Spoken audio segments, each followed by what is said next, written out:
Friends again welcome to my channel. So ये जो मैं वीडियो बनाऊंगी ये मैं पर्सनल फाइनेंस एंड प्लानिंग पे बना रही हूँ। ये एक छोटी वीडियो रहेगी जिसमें मैं पूरा सिलेबस कंप्लीट कर रही हूँ। इट मीन्स वैसे तो इसमें लिखा यूनिट 1 to 4 and 5, ठीक है, बट मैं जो कंप्लीट करूँगी वो यूनिट 1 से 5 तक पूरा ही कंप्लीट करूँगी। मैंने 3 के लिए खुद से कुछ अपने पर्सनल नोट्स बनाए हैं, उसमें से मैं आपको बता दूँगी, ठीक है। उम्मीद करती हूँ वीडियो आपको पसंद आएगा और चैनल को सब्सक्राइब कर लीजिएगा और मेरे को बताइएगा कि समरीज़ ठीक है वीडियो में, मतलब वीडियो के थ्रू समरीज़ ठीक है या मैं एक एक यूनिट करके बताऊँ, बिकॉज़ मेरे को थोड़ा कन्फ्यूज़न था। सो मैंने एक ये वीडियो जो है वो समरी वीडियो बना दी है ताकि आपको पॉइंट ऑफ व्यू से सही रहे वीडियो, ठीक है। शॉर्टकट में पूरा ख़त्म कर देना सिलेबस, इसलिए बनाया है। तो चलिए स्टार्ट करते हैं। ये दिल्ली यूनिवर्सिटी के मैंने एसओएल का स्टडी मटेरियल ले रखा है राइट नाउ और मैं इसी से आपको कंप्लीट कर रही हूँ। सो जैसे कि यहाँ पे यूनिट 1 में दिया हुआ है introduction to financial planning. First हमारा चैप्टर आ जाता है इंट्रोडक्शन, सेकंड आ जाएगा हमारा पर्सनल फाइनेंशियल प्लानिंग, फिर हमारा यूनिट 2 हो जाएगा, ठीक है, इन्वेस्टमेंट इन्वायरमेंट वगैरह। सो चलो हम लोग लेसन 1 से स्टार्ट करते हैं, ठीक है। टाइम को बिना वेस्ट किए हुए मैं स्टार्ट कर देती हूँ। तो लेसन 1 में जो इंट्रोडक्शन के बारे में बताया गया फाइनेंशियल प्लानिंग के रिगार्डिंग जो है, इसमें है कि फाइनेंशियल प्लानिंग का मतलब क्या होता है, ठीक है। तो फाइनेंशियल का मतलब क्या है? फाइनेंशियल मीन्स पैसे से रिलेटेड होगा, राइट। पैसे को प्लान करना, ठीक है, कि किस तरह से हम कहाँ पे किस उस पैसे को यूज़ करेंगे। तो मैंने कुछ अंडरलाइन कर रखे थे, वो आप देख सकते हैं। जैसे कि सपोज़ करो मुझे कहीं बाहर जाना है, ठीक है, मुझे कहीं बाहर जाना है, टूर पे जाना है, ठीक है। तो अब टूर पे जाने के लिए मेरे को सबसे पहले चीज़ क्या चाहिए होगी? पैसे चाहिए होंगे। अब पैसे होंगे तभी तो मैं टिकट बुक करूँगी, चाहे मैं कुछ क्या कहते हैं वहाँ जाऊँगी, खाऊँगी, रास्ते में खाने के लिए मैं कुछ खरीद सकती हूँ, है ना। या अगर मैं किसी ऐसी जगह जा रही हूँ वहाँ पे कपड़े डिफरेंट हो, लाइक अगर मैं शिमला वगैरह जा रही हूँ, मनाली वगैरह जा रही हूँ, तो वहाँ पे मुझे क्या सर्दी के कपड़े चाहिए। तो मीन्स एक कंप्लीट प्लानिंग, राइट, एक कंप्लीट प्लानिंग होती है वो हर चीज़ की। तो ये जो प्लानिंग है हम प्लान हर चीज़ में करते हैं, चाहे एक छोटे से छोटी चीज़ हो, बड़ी से बड़ी चीज़ हो, प्लानिंग हर चीज़ में हमारी रिक्वायरमेंट होती है। तो इस वाले जो सब्जेक्ट है इसमें हम फाइनेंशियल प्लानिंग के बारे में पढ़ रहे हैं और सिर्फ फाइनेंशियल प्लानिंग नहीं है, इसमें हम अपने फाइनेंशियल प्लानिंग की बात करेंगे, ठीक है, जिसमें कि हम ये भी देखेंगे कि हाँ किस किस तरह से हम प्लान बनाते हैं, किस किस तरह से हमारा चलता है, ठीक है।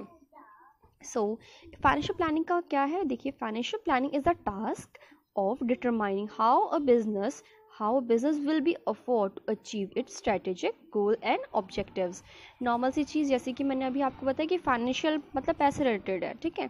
कोई भी ऐसा फाइनेंशियल प्लानिंग करना जिसका हमारा टारगेट क्या हो कि जो हमें एक जो गोल सेट कर रहे वो हमें अचीव होना, ठीक है, ये चीज़ आ जाता है, ठीक है। और हम फाइनेंशियल प्लानिंग करते क्यों हैं? तो अलग अलग चीज़ के लिए होते हैं, लेकिन हम जब पर्सनल के बारे में पढ़ रहे हैं तो मैं पर्सनल की ही रिगार्डिंग आपको बताऊँगी। पर्सनल मीन्स हमारा, राइट, पर्सनली समय। अब हम लोग क्यों करते हैं, क्या ज़रूरत है प्लानिंग करने की? क्योंकि हम प्लानिंग करते हैं अपनी एजुकेशन के लिए, ठीक है, एजुकेशन होता है, इमरजेंसी फंड होता है, हमें गाड़ी खरीदनी है, ठीक है, buying a car, buying a house, retirement के लिए, या हम चैरिटी कर देते हैं।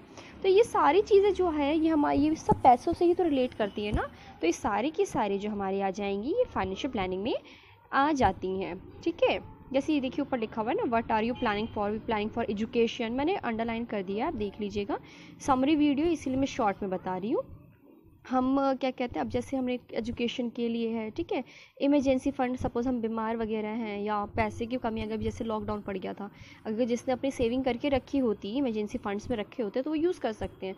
बाइंग अ कार, मुझे कार खरीदनी है, घर खरीदनी है, रिटायरमेंट के लिए अभी के पीएफ सबसे अच्छा हमारा है ना, तो उस चीज़ के लिए चैरिटी है, तो ये चीज़ें आ जाती हैं, ठीक है। आगे आ जाते हैं हम, क्या है, components of a financial plans.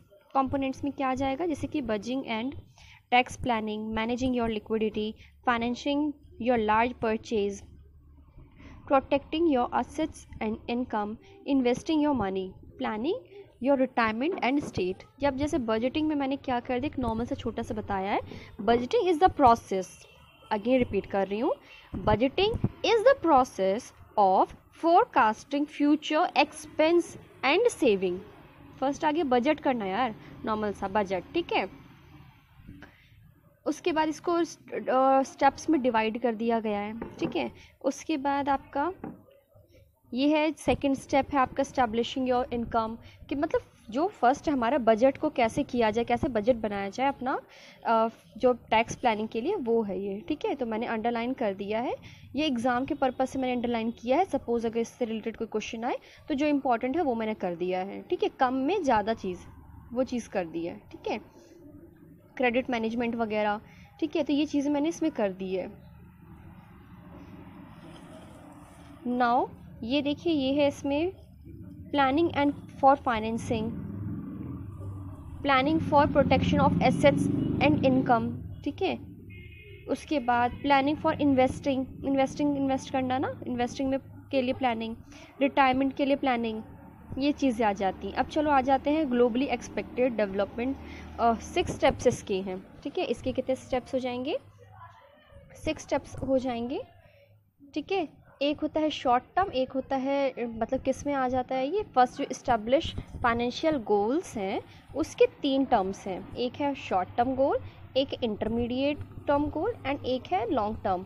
जो शॉर्ट है वो छोटा सा ही होता है। ठीक है, ना ज़्यादा ना कम, तो मतलब नॉर्मल फिक्स करना। ठीक है, इंटरमीडिएट जो होता है मतलब हमने छोटी अमाउंट की है, मतलब नॉर्मल चीज़ें लेने की। लेकिन लॉन्ग टर्म वाला जो होता है, ठीक है, वो हमारे फ्यूचर के लिए जो हम करते हैं, 4-4-5 साल वाला जो करते हैं गोल, वो होता है हमारा लॉन्ग टर्म गोल में आ जाएगा। ठीक है, उसके बाद इसी तरह से ये ग्लोबल का है, पूरा कंप्लीट है। ठीक है, अगर इससे मतलब मेरे कहने का मतलब ये था कि अगर इस तरह का कुछ आता है कि ग्लोबली एक्सपेक्टेड आता है, अगर एक्सेप्टेड आता है अगर, तो इसमें आप 1.5 लेसन नंबर 1 का 1.5 वाला पॉइंट जो है उसमें से आप लिख सकते हैं। ठीक है, अगेन बोल रही है और समरी है, इसलिए मैं कंप्लीट नहीं कराऊंगी सारा, फटाफट मैं ख़त्म करूंगी पूरा सिलेबस। बाकी मुझे बीच का इतना इंपॉर्टेंट लगा नहीं, इसीलिए मैं साइड करते जा रही हूँ, क्योंकि सेम यही चीज़ हम आगे चैप्टर्स में पढ़ने वाले हैं। जो आगे यूनिट्स है वो इसी सब चीज़ों से रिलेटेड अगेन हो जाएगा। अगेन रिटायरमेंट हमें पढ़ना, अगेन हमें इन्वेस्टमेंट पढ़ना है, सब चीज़ अगेन। अब आगे आ जाओ सोर्स ऑफ इन्फॉर्मेशन, हमें इन चीज़ों के बारे में कैसे पता चलेगा। ठीक है, एक तो प्रिंट एंड मीडिया। ठीक है, उसके प्रिंट एंड मीडिया में जैसे बुक्स हो गया, रेडियो, टेलीविज़न, ये तो पता है। डिजिटल सोर्स हो गए, फाइनेंशियल एक्सपर्ट्स जो होते हैं वो हो गए, फाइनेंशियल इंस्टीट्यूशंस हो गए, इंटरनेट भी इसमें बहुत असर करता है। ठीक है, उसके बाद रिस्क वाले में आ जाते हैं, रिस्क का। तो रिस्क में जो है वो मैं नॉर्मल से बताऊं कि रिस्क जो है वो तो हर काम में होगा ही होगा। ठीक है, अब इसमें 2 चीज़ बताई गई है, एक है रिस्क एक्सप्लोरर और दूसरा है मैनेजमेंट। ऊपर ही देखो लिखा, is the possibility of loss और injury because of some peril और कॉज ऑफ लॉसेस। और मैनेजमेंट क्या है? Management is the process of planning, organising, staffing, leading and controlling human and physical resources in order to achieve the organisation's objectives and goals. Same वही है जो हमने पहले already पढ़ चुके हैं। ठीक है, चलिए आ जाते हैं। सो हमारी ये यूनिट जो ये मतलब ये जो है ना, अभी मैं एक्चुअली इसको वापस नहीं कर रही हूँ, बिकॉज सेम यही चीज़ हम आगे पढ़ने वाले, टैक्स एंड स्टेट प्लानिंग, ये सब हम आगे पढ़ने वाले। ये हमारा यूनिट 2 और 3 में चला जाएगा। रिटायरमेंट हमारा सबसे लास्ट वाला चला जाएगा, रिटायरमेंट प्लानिंग। ठीक है, ये हमारा सबसे लास्ट वाला है। फिर फैमिली लॉज जो है, ये अगर आता है, सपोज करो आता है ना, लीगल एक्सपेक्ट्स आता है, तभी आप लेसन 1 ओपन कर लेना, वहाँ पर आपको मिल जाएगा। ठीक है, फाइनेंशियल प्लानिंग के रिगार्डिंग, वरना ये चीज़ें हम जस्ट आगे पढ़ने वाले हैं। ठीक है, तो हमारा यूनिट 1 हम चैप्टर हमारा ख़त्म हो गया फर्स्ट। सेकंड चैप्टर पे आ जाते हैं, क्या कहता है सेकंड चैप्टर। सेकंड चैप्टर पे आ जाओ। अब आ जाते हैं हम पर्सनल पे। अभी हमने पढ़ा था फाइनेंशियल प्लानिंग, अब हम पढ़ रहे हैं पर्सनल। ठीक है, पर्सनल का क्या है वो बता देती हूँ, ये तो ऐसे ही लिख देते हैं। पर्सनल पे आ जाते हैं। पर्सनल का होता है, personal finance is a term, ये मेरा अपना पर्सनल नोट है, मैं उसमें से बता रही हूँ।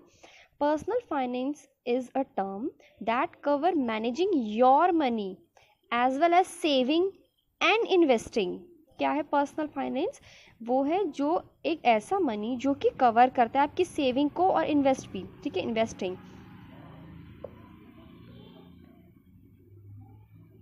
If a compass budgeting, banking, insurance, mortgage, investments, retirement, ये जितनी भी प्लानिंग हो जाती हैं सारी की सारी हमारी फाइनेंशियल प्लानिंग में इन्वॉल्व हो जाती हैं।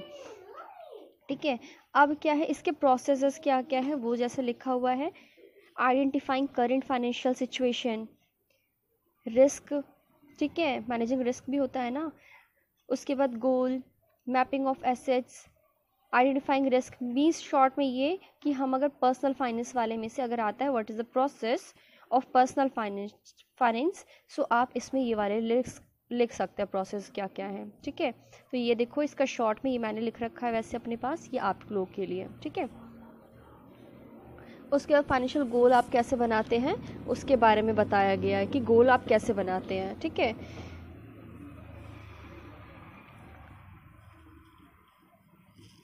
अब देख लीजिए, मैं आपका धीरे करके स्क्रॉल करती हूँ। अब एक है जैसे शॉर्ट टर्म फाइनेंशियल गोल, इसमें क्या है, establish a budget, create an emergency fund, पे ऑफ क्रेडिट कार्ड, इसमें आ जाएगा, ठीक है। उसके बाद आपका आ जाएगा मिड वाला, इसके बाद हम पढ़ते हैं मिड वाले के बारे में, ठीक है। तो मिड वाले में आप पढ़ेंगे get life insurance and disability income insurance. Second इसका क्या आ जाता है, मिड वाले के पॉइंट्स बता रही हूँ, पे ऑफ स्टूडेंट लोन्स, फिर आएगा थिंक अबाउट योर ड्रीम्स, ठीक है।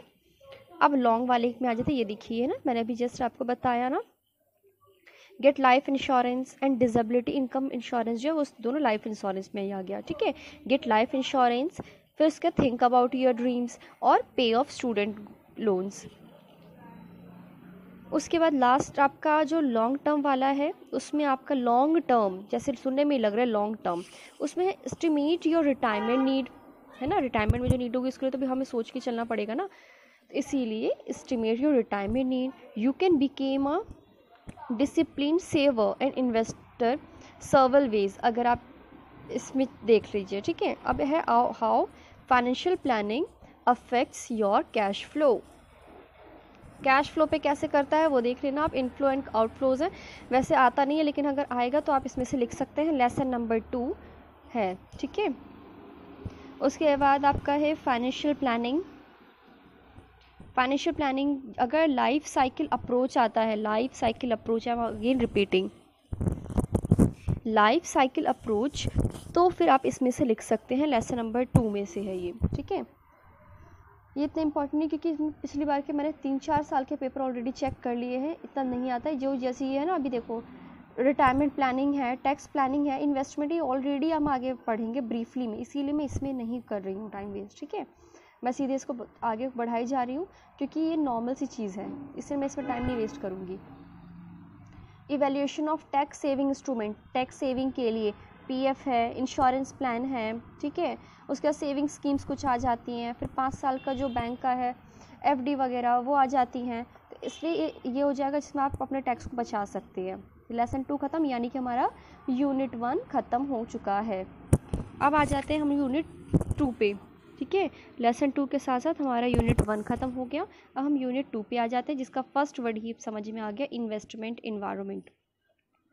इन्वेस्टमेंट क्या होती है, investment, investment is an asset, इसमें इन्वेस्टमेंट का बताया है, इन्वेस्टमेंट इज़ एन एसेट और an item which is acquired with the objective of income generation in value aspiration, ठीक है। बट मेरा है, मैंने अपना जो लिखा है वो मैं बता देती हूँ। मेरे नोट में मैंने लिखा है the act of putting money, the act of putting money in a bank, again I am repeating, लिखना तो लिख लेना, अ act of putting money in a bank, business, property, etc. The amount of money that you put in, कहने का मतलब normal सा, अगर कोई पैसे अपने लेके बैंक में रख रखे हैं, बिजनेस के लिए, प्रॉपर्टी के लिए, इस तरह से रखे हुए हैं, ठीक है। आप किसी चीज़ पे इन्वेस्ट कर रहे हो, जो इन्वेस्ट करने वाले पैसे जो हैं, जो अमाउंट है, वही इन्वेस्टमेंट कहलाती है, ठीक है। अब इसमें आप कहाँ कहाँ करते हैं वो लिखाया हुआ है, कैपिटल मार्केट और मनी मार्केट इस टाइप से दिखाया गया। अब चलो आगे आ जाओ, 3 तरह की चीज़ें हैं इसमें दिखाई गई, इन्वेस्टमेंट, स्पेकुलेशन और गैम्बलिंग, ठीक है। इन्वेस्टमेंट का तो मतलब मैंने बता दिया कि क्या होता है। अब सेकंड जो हमारा आ जाता है स्पेकुलेशन, इसका मतलब होता है सट्टा, सट्टा लगाते हैं ना, सट्टा ये, ठीक है। उसके बाद गैम्बलिंग, गैम्बलिंग का मतलब होता है जुआ, ठीक है। तो जुआ सट्टा में तो वैसे ही ज़िंदगी तो खराब ही है ना, हाई रिस्क होता है। तो सेम उस चीज़ के बारे में यहाँ बताया गया है कि किस तरह से होता है। आप नॉर्मल सा पढ़ सकते हैं अगर आ जाए इसके बीच डिफ्रेंशिएट करने के लिए, ठीक है। इन्वेस्टमेंट अच्छा होता है, ठीक है। स्पेकुलेशन और गैम्बलिंग में कोई फ़ायदा नहीं। हाँ, लग जाए, लक की बात है, लग जाए तो लग जाए, नहीं तो पता ही है कि क्या हालत हो जाती है ना। चलिए, ये हमारा हो गया स्पेकुलेशन के बारे में। वैसे तो इस तरह से इसमें बताया है मैंने, जो मेरा जो है वो मैं अगेन रिपीट कर रही हूँ, लिखना है लिख सकते हैं आप। A process includes buying and selling of securities with a view to earn profit due to price fluctuations. High risk is involved in speculations. यानी नॉर्मल से है कि अगर हमने अपना कुछ सिक्योरिटी हम दे देते, कोई सामान देते हैं, उसके बदले हम एक्स्ट्रा अमाउंट अर्न करने के लिए हम क्या कहते हैं, सपोज बैटिंग लगाते हैं, एंड देन क्या होता है उसके बदले हमें हाई रिस्क लेना पड़ जाता है इसमें, ठीक है। गैम्बलिंग भी सेम ऐसा ही है, बैटिंग भी हम इसको कहते हैं, ठीक है, और इसमें भी हाई रिस्क होता है, ठीक है। चलिए अब आगे बढ़ जाते हैं। आगे इस चैप्टर में हम पढ़ेंगे factor which influence the decision of investor, है ना। Stability of return, risk, liquidity, tax shelter, safety of principal, hedge of against inflation, इसके बारे में हमने देखा, ठीक है। अगर आता है, अगेन रिपीट कर रही हूँ, अगर आता है what are the factors which influence the decision of an investor, तो आप इनमें से कर सकते हैं, यानी कि लेसन 3 में से आप कर सकते हैं, ठीक है। जितना इंपॉर्टेंट सिर्फ मैं उतना ही लूँगी, मैं एक्स्ट्रा नहीं उठाऊंगी, अगेन मैं रिपीट कर रही हूँ। अब आ जाओ इन्वेस्टमेंट प्रोसेस में। इन्वेस्टमेंट अभी भी मैं ज़्यादा नहीं खींचूंगी क्योंकि आगे आने वाला लेसन में हमारा इन्वेस्टमेंट ही पड़ेगा, ठीक है। तो इन्वेस्टमेंट में जो है हमारे स्टेप्स के साथ है। फर्स्ट हो जाएगा असेट एलोकेशन डिसीजन, फिर सिक्योरिटी एनालिसिस, ठीक है। अब उसके बाद हमारा एक आ जाता है फंडामेंटल एनालिसिस। फंडामेंटल एनालिसिस में क्या आ जाएगा, इकोनॉमिक, जिसमें कि आप जीडीपी देखते हैं, अनएम्प्लॉयमेंट देखते हैं।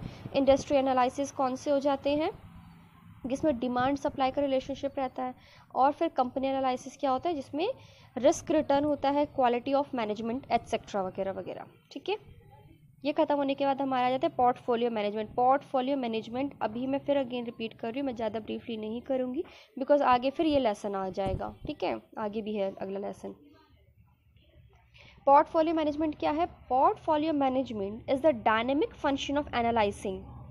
किस चीज़ के लिए है ये function, analysing, selecting, evaluating the portfolio in term of state investor objectives,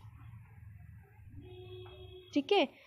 अब इसमें मैं आपका अंडरलाइन कर देती हूँ क्योंकि ये मैं जब आप लोगों को आगे शेयर करूँगी ना पीडीएफ, तो ये मैं आपको शेयर कर दूँगी, ठीक है।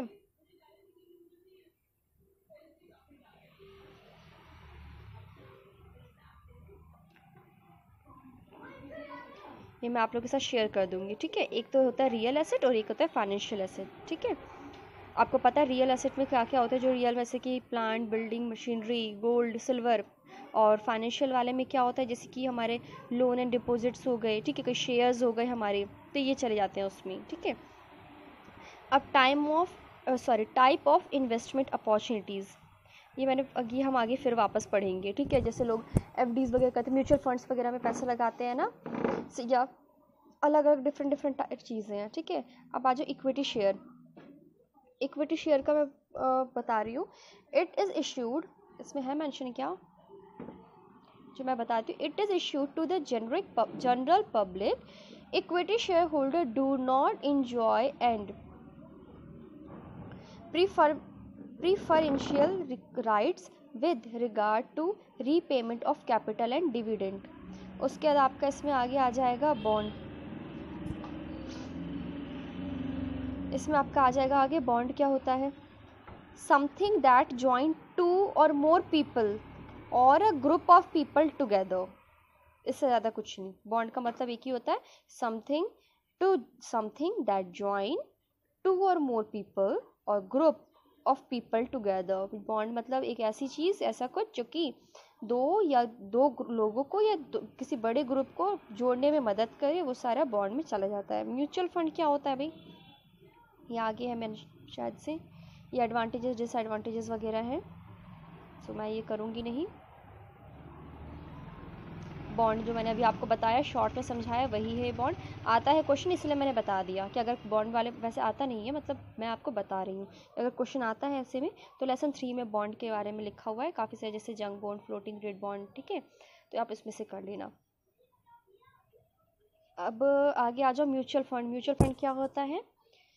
Mutual fund is a professionally manage investment scheme usually run by an asset management company that brings together a group of people and invest their money in stock, bond and other securities।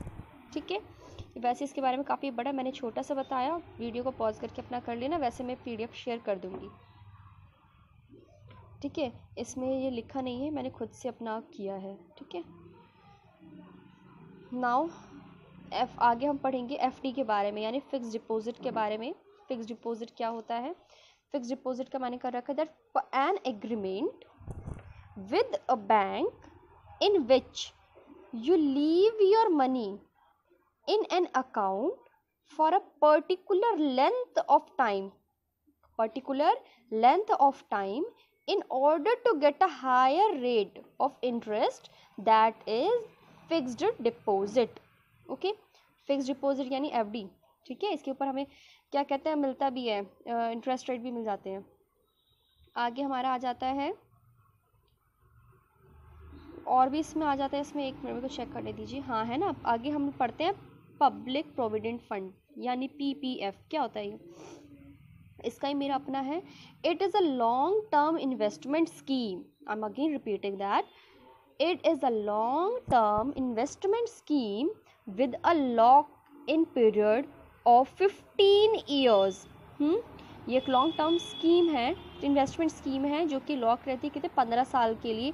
Individual can start investing in PPF with the minimum amount is ₹500 per annum. ठीक है, आप इसको normal 500 रुपये से भी start कर सकते हो, ये बहुत अच्छी होती है। इनफैक्ट मैंने भी सोच रखा है मैं भी करूँगी जब मेरी अर्निंग होगी तो। ठीक है, चलिए आ जाते हैं आगे, इसकी बेनिफिट्स बता दिए गए हैं। चलिए थोड़ा और आगे बढ़ जाते हैं। इसमें गोल्ड वगैरह का है ना? हाँ है। गोल्ड एंड बलियन, इसमें क्या है? Bullion is gold and silver that is officially recognized as being at least 99.95% pure and is in the form of bar of ingots। ठीक है, इस चीज़ में भी हम इन्वेस्ट करेंगे तो भी हमारे, क्योंकि इसके भी रेट बढ़ते घटते हमेशा रहते ही रहते हैं। अब फंड क्या है? फंड का मतलब होता है a sum of money that is collected for a particular purpose. Fund क्या है? अ सम ऑफ मनी जो कि कलेक्टेड होती है किसी पर्टिकुलर पर्पस के लिए। ठीक है, अब ये अलग अलग फंड डिवाइड कर दिया गया है। ठीक है, फंड के बारे में आया तो लेसन 3 को पकड़ लेना। अब आ जाओ भाई रियल एस्टेट से तो मतलब ही पता चल जाता है, हाँ जैसे बिल्डिंग वगैरह हो गई, घर वगैरह हो गए, तो ये रियल एस्टेट में आ जाते हैं। Real estate investment refers to the purchase of property as an investment to generate income rather than using it as a primary residence। ठीक है, इसमें मुझे नहीं इतना अच्छे से लगा इसलिए मैंने खुद से उसको किया है। ठीक है, नाउ सर्टिफिकेट ऑफ डिपॉजिट यानी CD क्या होता है? ये एक certificate of deposit is essentially a contract. और certificate of deposit is essentially a contract होता है बिटवीन किसके? Individual and a financial institution, जिसके साथ हो रहा है फाइनेंशियल, उसके साथ हम ये है। ठीक है, जो एग्रीमेंट होता है उसको कहा जाता है सर्टिफिकेट ऑफ डिपॉजिट। ठीक है, चलिए अब लेसन नंबर 4 पे आ जाते हैं। ये रहा मैं जो सर्टिफिकेट ऑफ डिपॉजिट के बारे में बताया, यही है वो। ठीक है, चलिए आगे पढ़ते। रियल एस्टेट मैंने आपको बता ही दिया क्या होता है, ये ख़त्म हो गया इसी के साथ साथ लेसन नंबर 4 पे आ जाते हैं। मैंने आपको बताया था कि लेसन नंबर 4, अच्छा ये रिस्क का है, इसलिए मैंने आपको फर्स्ट ही लेसन में बोला था मैं ज़्यादा ब्रीफली एक्सप्लेन नहीं करूँगी क्योंकि अगेन फिर हमें रिपीट करना पड़ेगा। Risk and return relationship and portfolio management. ठीक है, अब क्या है,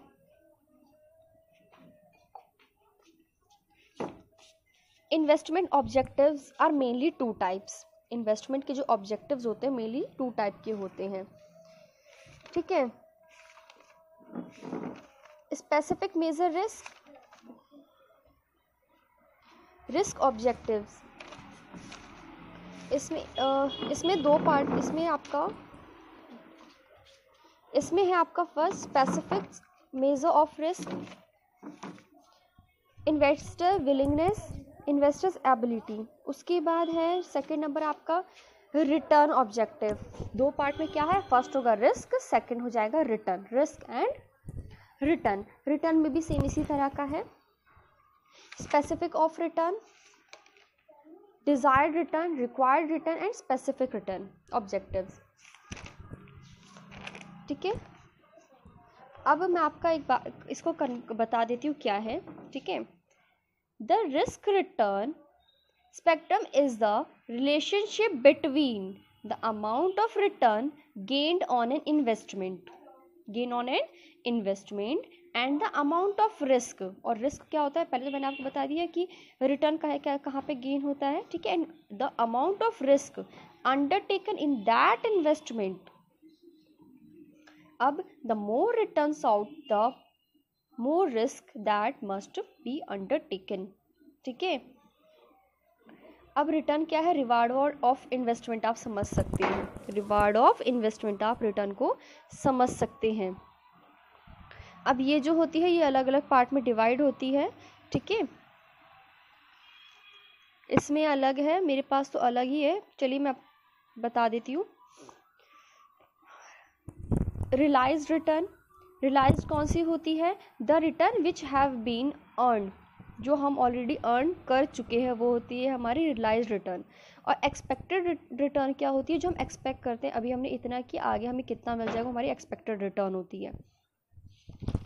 ठीक है, उसके बाद हमारा जो इसके कंपोनेंट्स होते हैं रिटर्न के, ये टू है, revenue return and capital gain. Revenue return किसको करता है, तो देखो, it refer to cash inflow in the form of interest और डिविडेंड एटसेट्रा।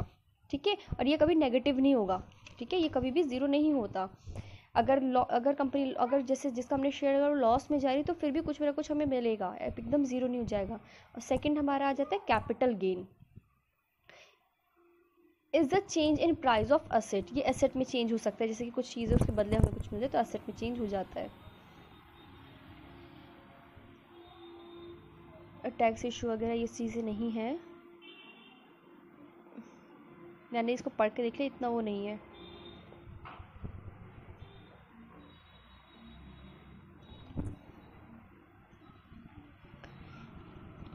चलिए अब हम आ जाते हैं नेक्स्ट पोर्टफोलियो मैनेजमेंट के बारे में। राइट, पोर्टफोलियो मैनेजमेंट, तो मैंने आपको पहले भी पोर्टफोलियो मैनेजमेंट के बारे में बता दिया था कि पोर्टफोलियो मैनेजमेंट होता क्या है। Portfolio management is the dynamic function of analyzing, selecting, evaluating the portfolio in term of stated investor।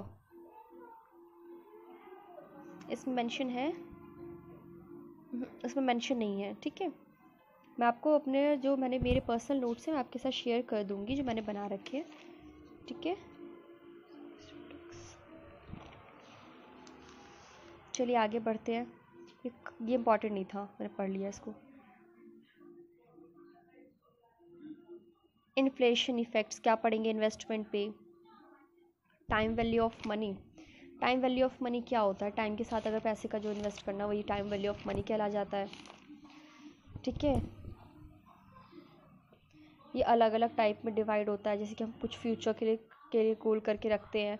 ठीक है, हमने कोई सामान ख़रीदा, उसको हमें आगे तक ले जाना है, वही सारा हमारा ये इस वाले में आ जाता है टाइम वैल्यू ऑफ मनी में। ठीक है, मनी का टाइम के अकॉर्डिंग यूज़ करना, टाइम वैल्यू।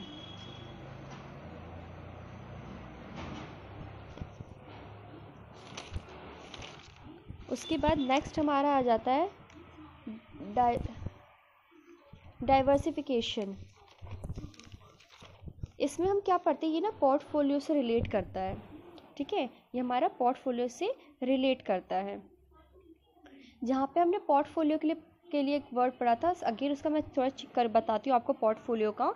अभी ना ये जो हम इसमें पढ़ रहे हैं ये अगेन हमें लेसन 6 में पढ़ना है, ठीक है, सेम यही चीज़ हमारी लेसन 6 में जाएगी, ठीक है। तो इसीलिए मैं आपको शॉर्ट में बता देती हूँ, ये एक मैनेजमेंट होती है, स्ट्रैटेजी मैनेजमेंट होती है, जो कि इससे पोर्टफोलियो से होने वाले जो रिस्क होते हैं उसमें इसका रोल होता है, ठीक है।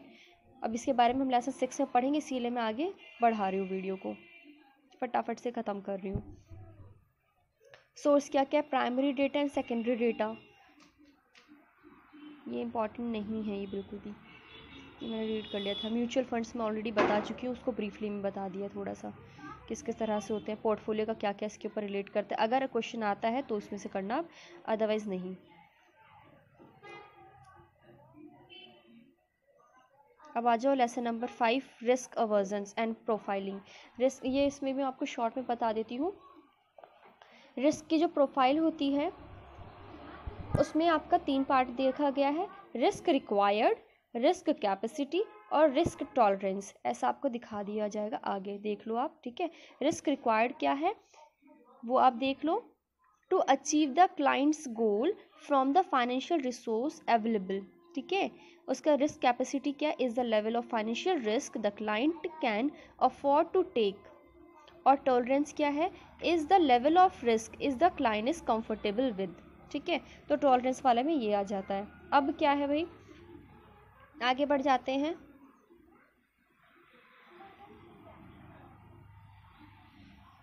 इसमें सेम वही है कि रिस्क रिक्वायर्ड, कैपेसिटी और टॉलरेंस को थोड़ा सा ब्रीफली बता दिया गया है कि ये रिस्क के प्रोफाइल होते हैं। अब चलो आ जाओ भाई, how to create a risk profile. Risk profile वाले में क्या है, इसमें होंगे willingness to take risk and ability to take risk, आगे यही है, देखो यहाँ पे मेंशन है ना, मैं दिखा देती हूँ आपको, अंडरलाइन कर देती हूँ इस चीज़ को। जो ये है टेक रिस्क एंड एबिलिटी वाले, इसमें जो होता है, तो मैं आपको शॉर्ट में बता रही हूँ। विलिंग वाले में क्या होगा, ये जोखिम की इच्छा रखने वाले होंगे, ठीक है। हाँ, अगर कोई रिस्क होता भी है ना तो उसका जोखिम उठाने वाले होते हैं ये, ठीक है, इनको कोई फ़र्क नहीं पड़ता है। और दूसरा जो आपका एबिलिटी वाले होंगे वो क्या होते हैं, वो जोखिम की क्षमता रखते हैं। क्षमता का मीन्स क्या होता है, एबिलिटी यानी क्षमता है ना, रिस्क की जो क्षमता रखते हैं कि हाँ अगर कुछ नुकसान होता भी है ना तो भी कोई दिक्कत नहीं है। ये मतलब ये जो दोनों है ना, जो विलिंग वाले हैं एंड जो एबिलिटी रिस्क वाले हैं, ये जो दोनों होते हैं ये समझ लो खतरे के खिलाड़ी होते हैं, ठीक है। इनको एक चीज़ पता है कि हाँ ज़्यादा रिस्क यानी ज़्यादा रिटर्न आएगा उसका, है ना, जो हमने जो उसमें शेयर में डाल रहे हैं पैसे, ठीक है, इन्वेस्ट कर रहे हैं, अगर high risk means high gain भी होगा हमें, तो इस तरह के होते हैं। आगे हम पढ़ेंगे रिस्क अवर्जन्स के बारे में, ठीक है। तो ये क्या होते हैं, ये जोखिम उठाने के, ये देखो आ गया ना, रिस्क अवर्जन वाले ये जो होते हैं जोखिम उठाने के विरोध करते हैं, ठीक है। मीन्स ये वो है थोड़ा खाओ अच्छा खाओ वाले लोग हैं, ठीक है, कम मिले कोई बात नहीं लेकिन ढंग का हो, हमें भाई रिस्क नहीं लेना है इसमें, ठीक है। तो ये वाले हैं, पूरा का पूरा कॉन्सेप्ट यही है, ठीक है, पूरा का पूरा इसमें यही है कि किस किस तरह से होते हैं, कहाँ कहाँ इन्वेस्ट करते हैं। नेक्स्ट हम इसके आगे हम पढ़ेंगे रुपी कॉस्ट के बारे में। ये बॉन्ड्स वगैरह मैं ऑलरेडी कर चुकी हूँ, इसी में सारा इन्वॉल्व है।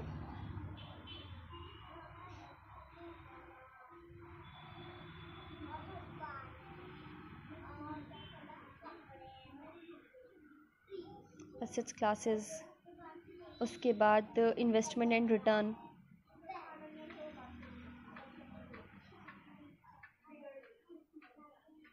आगे जो हम पढ़ेंगे वो पढ़ेंगे रुपी कॉस्ट के बारे में, ठीक है। तो ये चीज़ें, ये पावर ऑफ कंपाउंडिंग है, ठीक है। कंपाउंड ये फ्यूचर में जो आने वाले जो हमारे पैसे होते हैं ना, इन्वेस्ट जो हमने किए हैं कितने मिलेंगे, उस चीज़ के रिगार्डिंग है कंपाउंडिंग वगैरह, ठीक है। ये टाइम वैल्यू मनी अगेन अभी हमने पढ़ा ना कि हम फ्यूचर में कहाँ पैसे लगाएंगे किस किस तरह से, ये अगेन मतलब मैंने जब पूरा पढ़ा ना तब मैंने क्या पाया कि सब एक दूसरे से लेसन मिल ही रहे हैं, ठीक है।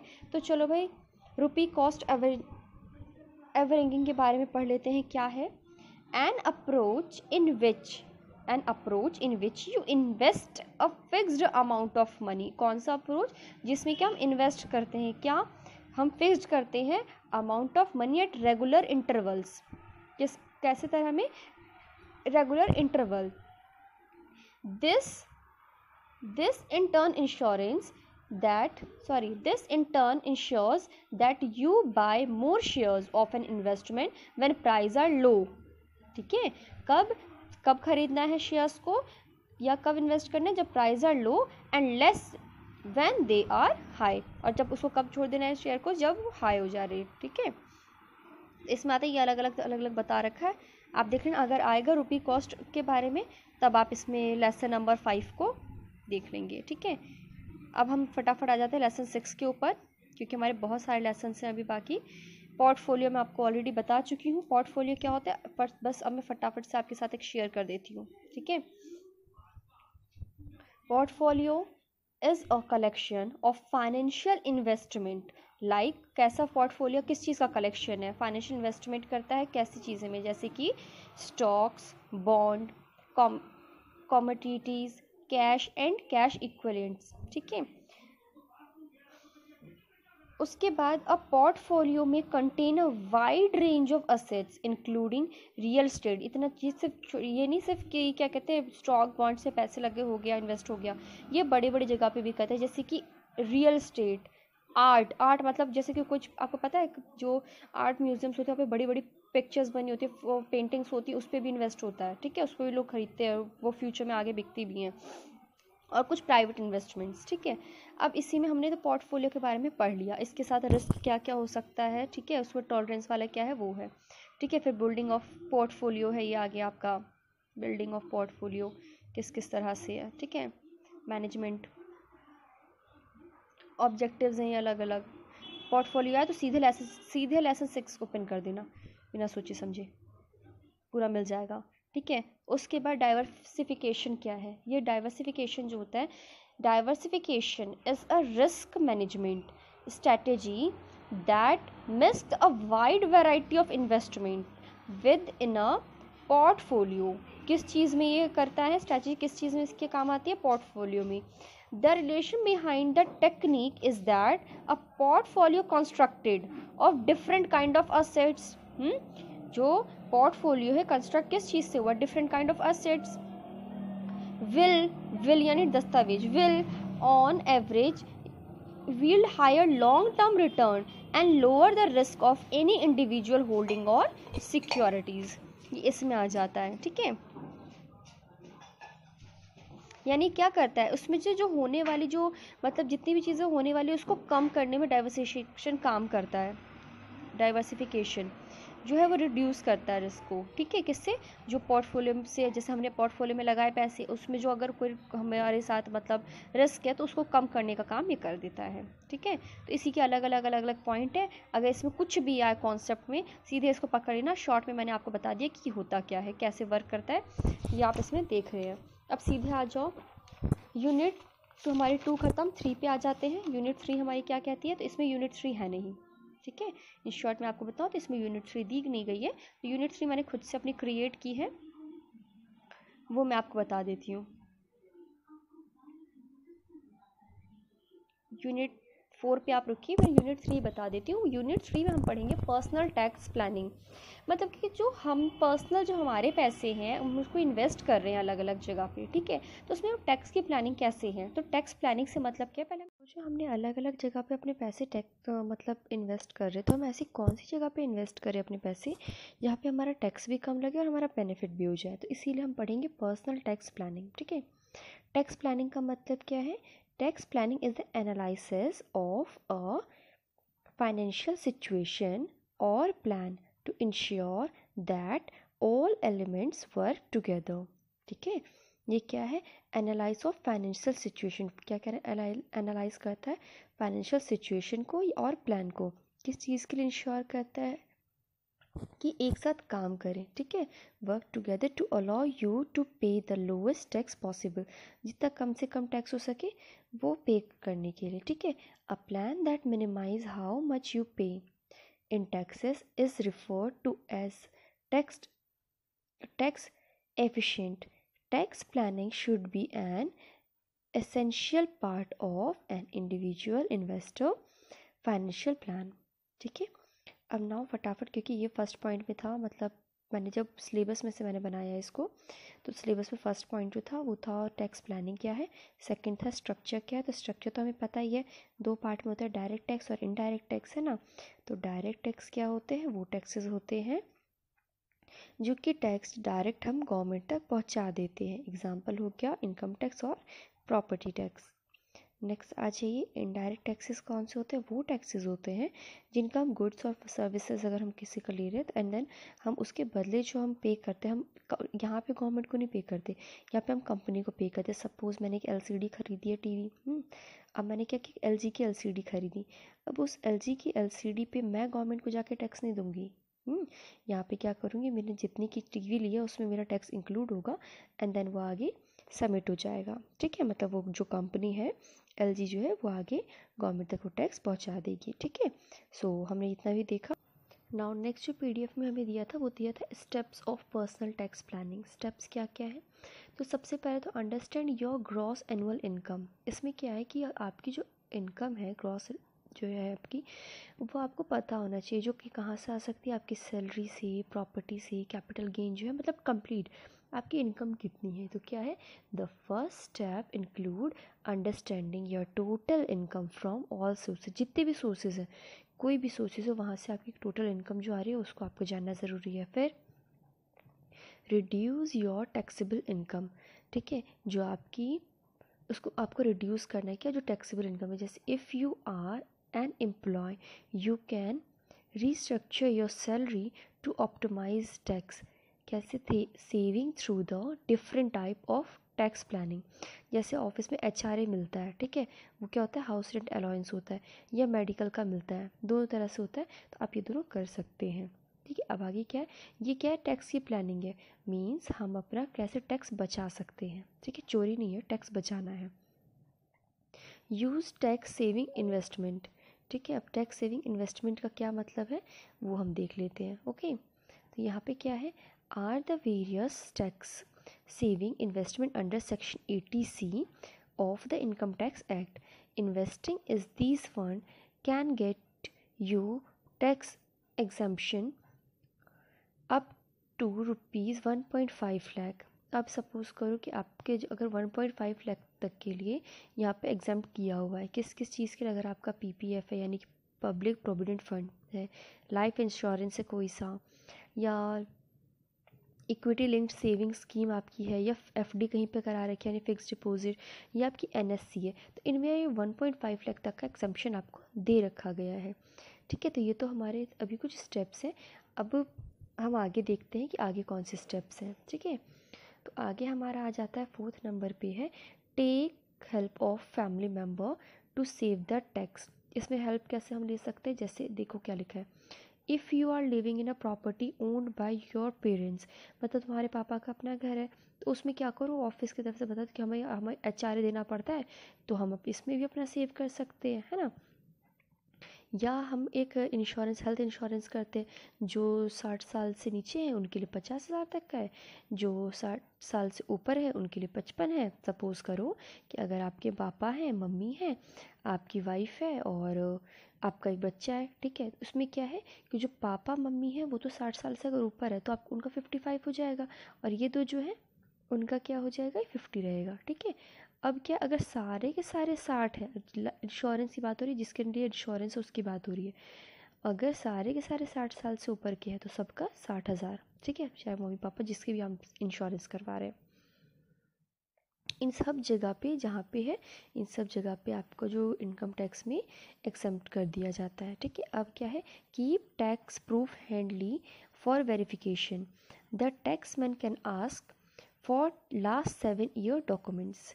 आगे, file your taxes before deadline. ठीक है, इसका भी जो आपको याद रखने वाली चीज़ें हैं वो है ये, do so will help you get a quick refund in your tax liability is below the tax you have already paid। ठीक है, now school tuition fees of first two children are eligible for tax deduction under section 80C, यानी कि आपके अगर 2 बच्चे हैं, पहले जो 2 बच्चे हैं उनकी जो स्कूल में जो ट्यूशन फी लगती है वो आपकी एग्जम्प्ट कर दी जाएगी, ठीक है। उसके बाद आगे है tax exemptions and deduction for individuals के लिए। तो डिडक्शन का मतलब क्या होता है? A particular amount which is reduced from an individual's total tax liability is called an income tax deduction, ठीक है।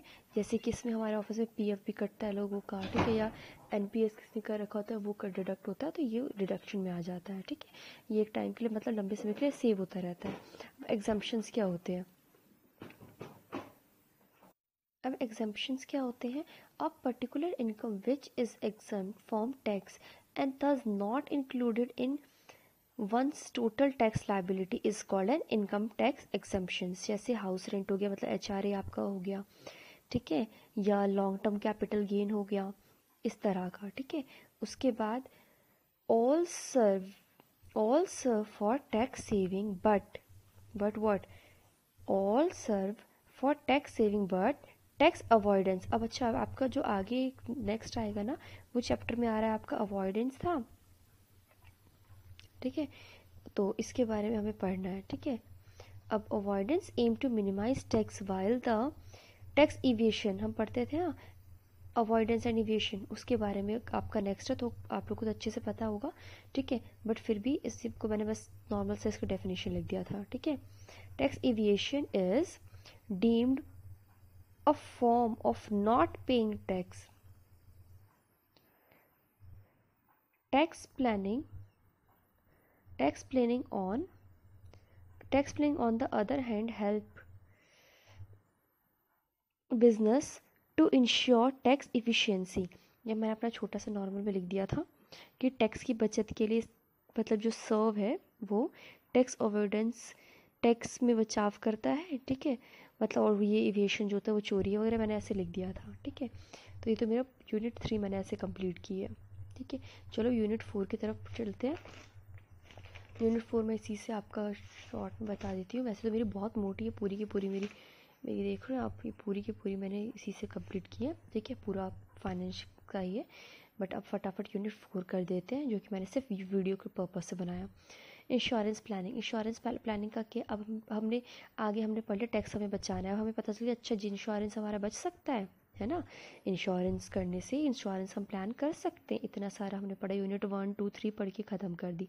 इसमें हमने क्या देखा कि हम अपने पैसे को कहाँ कहाँ लगा सकते हैं, कहाँ पैसे बचा सकते हैं, कहाँ टैक्स हम कटौती कर सकते हैं अपनी, ठीक है। अब हमने पता चल गया कि इंश्योरेंस से भी हमें छूट मिलती है। तो अब क्या है tax insurance planning is critical component of a comprehensive financial plan that include evaluating risk and determining the proper insurance coverage to mitigate the the change of recovering partly or fully are assured by having insurance का मतलब normal सा वही, अगर आप कभी फंसते हो कि फ्यूचर में आपको ज़रूरत पड़ेगा तो आपको एक इंश्योरेंस रखना ज़रूरी है। क्यों हम करेंगे? क्योंकि हमें नहीं पता कल हो के क्या हो जाए। अगर आप आज हैं, ठीक है, आज आप हैं, कल हो के अगर आप किसके ऊपर कोई डिपेंडेंट है, आपकी फैमिली डिपेंडेंट है आपके ऊपर, तो आप आज हैं, कल के लिए उनके लिए जो अगर आप करेंगे तो वो आपका इंश्योरेंस में चला जाता है। ये ज़रूरी नहीं है कि सारे का सारा जो इंश्योरेंस है वो सारे का सारा मरने के बाद के ही काम आता है। बट कुछ ऐसे इंश्योरेंस होते हैं जो कि हम आपके पहले ही भी काम आते हैं, जैसे कि हम बच्चों की पढ़ाई के लिए करते हैं, ठीक है, या हम कार इंश्योरेंस करते हैं, घर का इंश्योरेंस करते हैं। तो कुछ भी इंश्योरेंस प्लानिंग मतलब यही है, किसी भी चीज़ की लाइफ को कवर करना, ठीक है। अब क्या विल क्या होता है मैं आपको बता दूँ। विल एक डॉक्यूमेंट होता है, ठीक है, या तो विल को डॉक्यूमेंट समझ सकते हैं किसी भी तरह का। जैसे कि देखो, जो कि जैसे जब हम इंश्योरेंस करते हैं तो एक पेपर होता है ना जिसमें साइन वगैरह करते, तो वही है विल। देखो, a will also known as last will and testament is a legally enforceable declaration of how a person want their property and asset distribute after death. Will a person can also recommend a guardian for their minor children and make provision for any serving pets, कहने का यही मतलब है कि जो एक will, जो दस्तावेज जिस पर लिखा रहता है, बोलते हैं ना कि क्या कहते हैं, जिसके नाम पे है और फिर नॉमिनी का नाम लिखा होता है, उसका अगर छोटा बच्चा है तो उसको भी इंक्लूड कर दिया जाता है कि हाँ इतना छोटा है तो उसको मिलेगा इसमें से। तो वही विल है, मतलब एक डॉक्यूमेंट जिसके अंदर सब कुछ लिखा होता है, दस्तावेज, ठीक है, जिसके अंदर सब कुछ लिखा होता है। इंश्योरेंस को 2 टाइप में डिवाइड किया गया, एक है लाइफ इंश्योरेंस, एक है जनरल इंश्योरेंस। लाइफ इंश्योरेंस कौन सा होता है? लाइफ इंश्योरेंस वो होता है जो कि आप ज़िंदगी का इंश्योरेंस करते हैं, ठीक है। अगर आप ज़िंदगी के साथ भी, ज़िंदगी के बाद भी हमारा इंश्योरेंस करते हैं तो वो आ जाता है आपका लाइफ इंश्योरेंस। जनरल इंश्योरेंस कौन सा आ जाता है? तो जनरल इंश्योरेंस वो वाला होता है जिन इंश्योरेंस में आप कहते हैं घर का इंश्योरेंस करवा लेते हैं, ठीक है, तो वो आ जाते हैं आपके जनरल इंश्योरेंस। घर का इंश्योरेंस, गाड़ी का इंश्योरेंस, ये इसमें आ जाता है, ठीक है। चलिए यूनिट 5 पे हम आ जाते हैं। यूनिट 5 पे हमारी रिटायरमेंट की। अब भाई हमने क्या किया, घर का इंश्योरेंस करवा लिया, ठीक है। उसके बाद हमने अच्छी सैलरी वगैरह कर ली, छोटी छोटी जगह पे हमें टैक्स बचा लिए।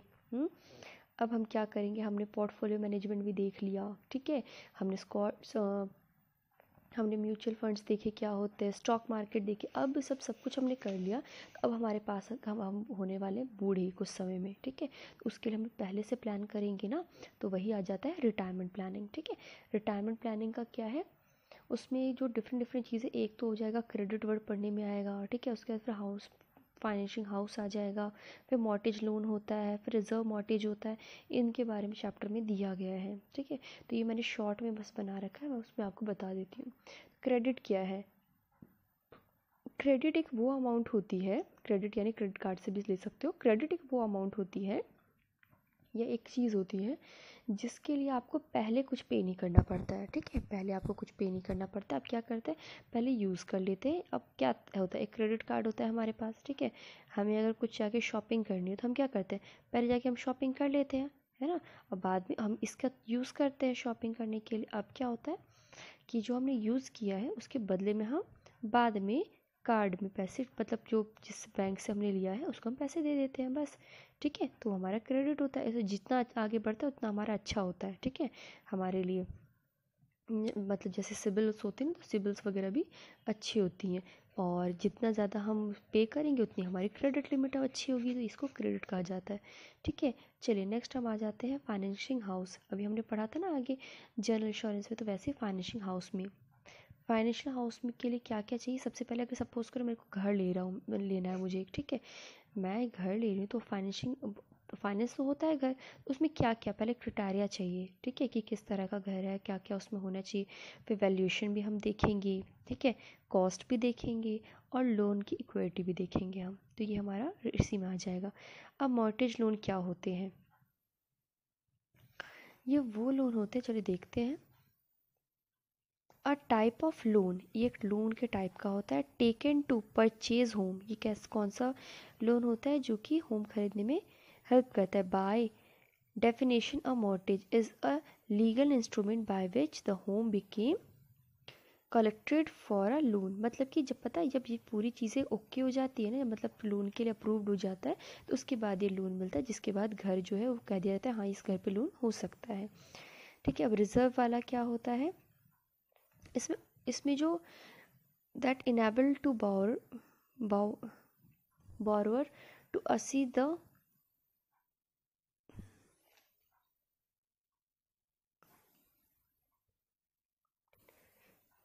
unencumbered value of the property. The loan are typically promoted to older homeowner and typically do not require monthly mortgage payment, ठीक है। इसमें मंथली मॉर्टगेज पेमेंट की कोई सीन नहीं है, ठीक है। आगे आ जाते हैं एजुकेशन फाइनेंसिंग का।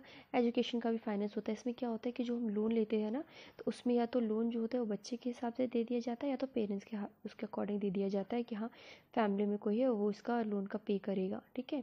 क्रेडिट कार्ड मैंने आपको ऑलरेडी बता ही दिया क्या होता है। ओवरड्राफ्ट अब क्या होता है, overdraft is an option offered in a bank account that prevent check, ATM or debit card transactions, as well as where account balance to fall below zero and triggering an overdraft fees or a non sufficient fund यानी NSF। Overdraft के बारे में भी हम लोग बहुत अच्छे जानते हैं, उसके प्रोटेक्शन के बारे में इसे पढ़ना होता है, ठीक है। अब रिटायरमेंट प्लानिंग क्या है? When a person get additional income after there retired, जब बूढ़े हो जाते हैं उसके बाद जो उनको पेंशन मिलती है वो रिटायरमेंट प्लानिंग में आ जाती है। थेफ्ट वर्ड का है, थेफ्ट वर्ड रिमेंबर रखना है कि थेफ्ट वर्ड जो है लेसन नंबर यूनिट 5 है, सबसे लास्ट लेसन यानी कि लेसन नंबर 8 हो गई है, ठीक है। थेफ्ट वर्ड है, अगर थेफ्ट वर्ड आए तो लेसन 8 पकड़ लेना।